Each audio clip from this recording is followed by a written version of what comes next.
Guys, good morning, welcome and welcome back to my YouTube channel. আজকে আমরা পুরীতে আছি। পুরীতে আজকে আমরা পুজো দেবো তো না, পুজো দেখি আগে, পুজো দিতে পারি বা জগন্নাথ দর্শন করতে পারি। আচ্ছা, পুজো দিতে পারি বা জগন্নাথ দর্শনও করতে পারি। আমার ফার্স্ট টাইম পুরী ভ্রমণ, তোমাদের সাথে প্রত্যেকটা জিনিস শেয়ার করব। কালকে তো আর ব্লগটা কন্টিনিউ করা হয়নি, প্রচন্ড টায়ার্ড ছিলাম আমরা সবাই, তো সেই জন্য চলো আজকে থেকে ব্লগটা স্টার্ট করি। আজকে থেকে পুরী ভ্রমণের ব্লগগুলো শুরু করব। সো আজকে আমাদের সেরকম কি কোনো প্ল্যান নেই, শুধুমাত্র আমরা পুজো দেবো বা দর্শন করব জগন্নাথ দেবের। তারপরে আমরা রুমে এসে বিচের মতন ড্রেসপত্র পরে তারপরে চলে যাবো সমুদ্র স্নানে, সমুদ্র মন্থন করতে যাবো, সমুদ্র স্নানে যাবো। সো চলো আজকে দিনটা স্টার্ট করি। আই হোপ তোমাদের আজকের এই ব্লগটা দেখতে খুব ভালো লাগবে। সো চলো দিনটাকে স্টার্ট করি। দেখো, এটা আমার মানে আজকের লুকস। এটা মানে তোমার এটা পরে আমি আজকে জগন্নাথ দর্শনে যাচ্ছি। তো বাকিরা সবাই শাড়ি পরেছে, মেয়েরা। তো ওদেরকেও দেখাচ্ছি, ওদেরকে রেডি করে বলতে ওদেরকে শাড়ি টাড়ি পরিয়ে দেন আমি আর কি শাড়ি টাড়ি পরেছি। সো এখনো বেরোনো না, এখনো 11:30 বাজে। এখনো তোমার হচ্ছে শুভদা যাবে নিজের বাইকটাকে সার্ভিসিং এ দিতে, দেন ওরা আসবে, তারপরে আমরা একসাথে বেরোবো। তো এখন একটু 10-15 মিনিটের ব্যাপার আছে। কেন কাঁদছিস? আমি গার্জেন, আমি ওদের এখন আমি ঝামেলা থাকবো। আমি তো বিয়ে দিয়েছি না, জানিস তো সেটা? আমি বিয়ে দিয়েছি দাঁড়িয়ে থেকে। এই যে সুতপাও রেডি। আমি রেডি হইনি, তুই রেডি করবি। আচ্ছা, পায়েল রেডি হয়ে আবার অরেডি হয়ে গেছে। পায়েল তুই চুপ, মুখ বন্ধ করবি। ওখানে তানি আমাকে কিনেছিল, এখনো প্যাক খাচ্ছি। দেখি শুভদা, একটু তোমার স্কিন কেয়ারের ব্যাগগুলো দেখিয়ে দাও। ব্যাগটা না ভালো হয়েছে কিনে, তোর জন্য আমার সুবিধা হয়েছে। আরে ব্যাগটা আনিনি, ওর মধ্যে কি বলতো সব মিশে গেছে। মাখাচ্ছি একটা জিনিস, ডাটা ঘোষণা দেবো না। দেখ বাবা, রোহন লাল লাল পাঞ্জাবি পরেছে। চলো চলো চলো চলো চল চল চলো চলো চলো চলে যাই।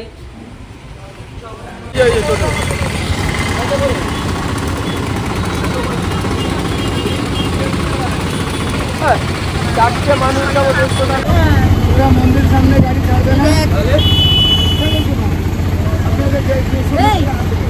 সবাই সেখানে না।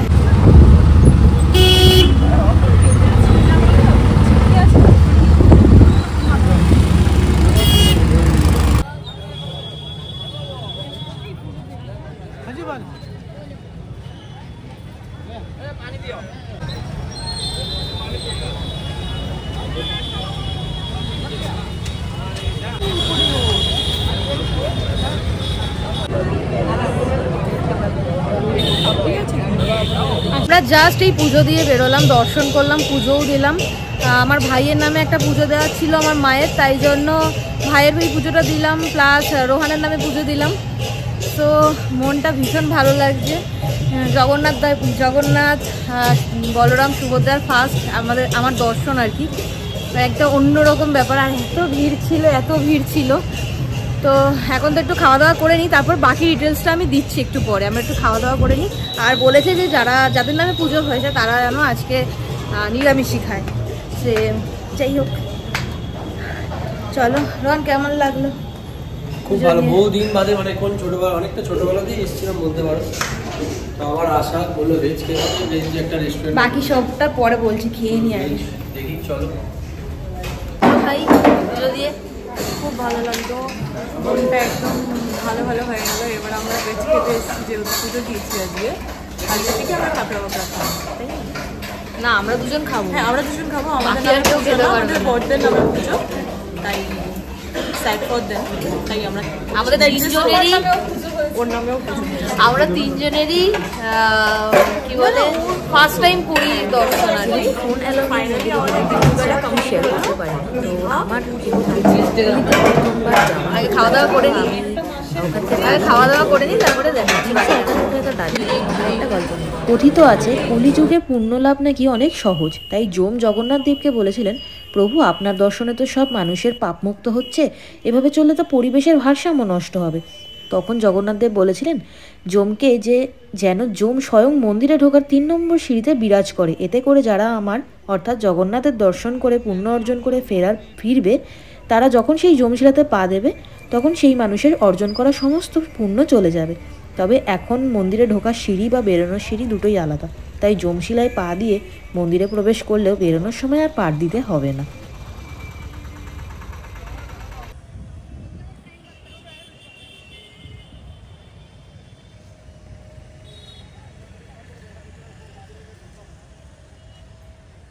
সমুদ্র স্নানের সময় তো ফোনটা নিয়ে যায়নি, তাই ভিডিও নেই, তাই এই ছবিগুলোই আমাদের ভরসা।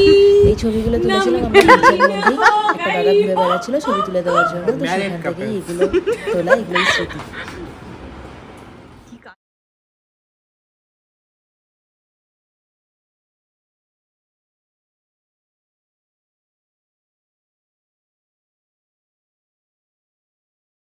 সমুদ্র স্নান করে ফ্রেশ হয়ে এখন আমরা সবাই মিলে শপিং এ বেরিয়েছি। শপিং এ, হ্যাঁ শপিং এ, খালি শপিং আর শপিং। প্যান্ডেল হপিং এই যে পুরী পিছনে আসছে সবাই, এই যে দেখো পুরীর হোটেল। রোহন কালকে আমাদের এখানকার ভূতের গল্প বলেছে, কতটা সত্যি আমি জানি না। এই আমরা এখন কোথায় যাচ্ছি? এই হাঁটতে যাচ্ছি স্বর্গদ্বারের ওখানে, স্বর্গদ্বারের কাছে যাচ্ছি এখন আমরা। চলো যাই, তোমাদেরকেও শেয়ার করি, তোমাদেরকেও দেখাই।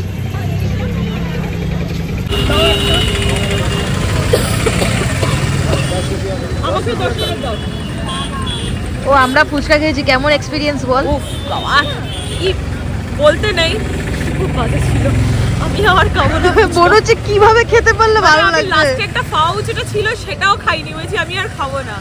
শুধু কাছে দিয়ে পোড়া প্রচন্ড, মুখটা পুরো মানে টকে গেছে। লাস্টে জোর করে খেয়েছে, আর এই মহিলাটা নিজেরটা আমাকে দিয়ে দিচ্ছে। বলে আমি খাবো না, তুই খেয়ে নে। আমরা ফুচকা দিয়ে দিচ্ছি। কি পাশে খাচ্ছি গো ভাই, এটা কথা বলতে তো হবে না। বল হ্যাঁ আজিজ কোথায়? এই তোরা খাবি না? হ্যাঁ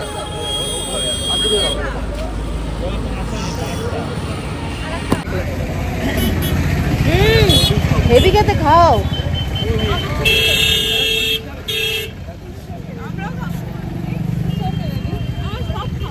যাচ্ছি আমরা কালকে যাচ্ছি কোণার্ক, উদয়গিরি, খণ্ডগিরি,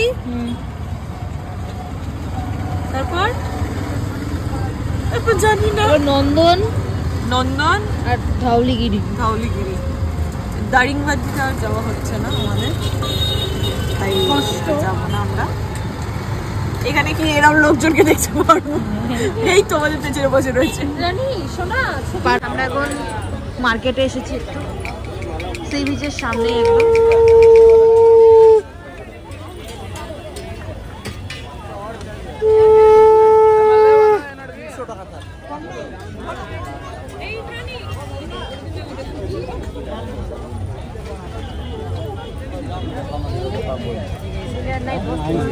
दादा फ्रिज मैग्नेट कितना करके?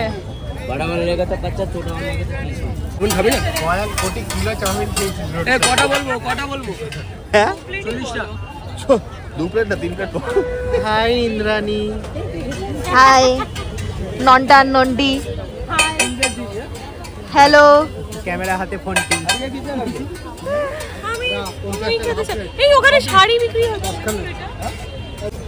এটা তো ডিজাইন নেই, চল ওর কাছ থেকেই নি 15 টাকারটা। দাঁড়া একটু ঘুরে নি, যাওয়ার সময় তুমি আছেই অপশন। একটা ফ্রিজ ম্যাগনেট খুঁজছি আমরা, এটা ইউনিক।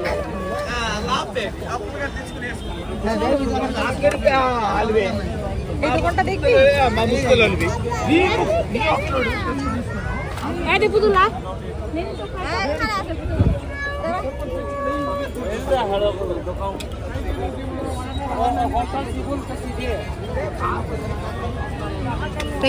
না না না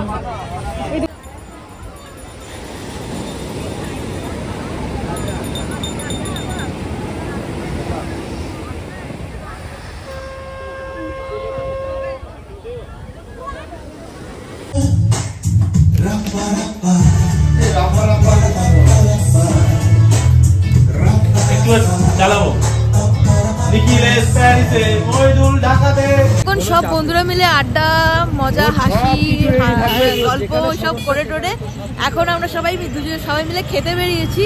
এখন কোথায় খাওয়া দাওয়া করা যায় সেটা দেখা যাক। জানি না কোথায় খাওয়া দাওয়া করবো, বাট বেরিয়ে গেছি। আর বিচটা পুরো ফাঁকা ফাঁকা হয়ে গেছে। আমাদের হোটেলের লাস্ট এন্ট্রি হচ্ছে 12:30 অবধি। তো তার মধ্যে যদি খাওয়া দাওয়া কমপ্লিট করে একটু বিচে ঘুরতে পারি তো সেটার থেকে বড় ব্যাপার আর কিছু নেই। তো চলো খাওয়া দাওয়া কমপ্লিট করে নিই, তারপরে আবার দেখাচ্ছি।